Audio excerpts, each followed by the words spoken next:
Recent కూడా I face many problems.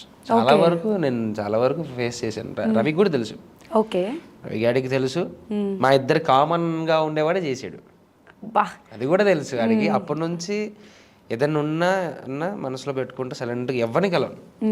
Max to max time నేను ఇంట్లోనే స్పెండ్ చేస్తున్నాను, బయటికి వెళ్ళట్లేదు.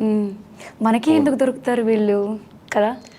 ఏదైనా చెయ్యాలన్నా చూడాలన్నా పార్టీ ఏదైనా ఎంజాయ్ చేయాలన్నా నేను ఇంట్లోనే ఉంటున్నాను తప్ప బయటికి వెళ్ళట్లేదు.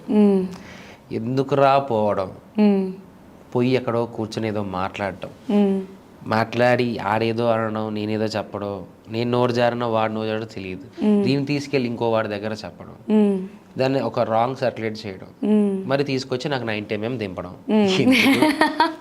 అదేదో 90 నేను ఇంట్లోనే కూర్చుంటే అయిపోతుంది, వద్దురా బాబు అని చాలా వరకు అవాయిడ్ చేశాను. నాట్ గోయింగ్ ఎనీవేర్, ఎవరిని కలవట్లేదు. నాకున్న సర్కిల్ ఇప్పుడు చాలా చిన్నది.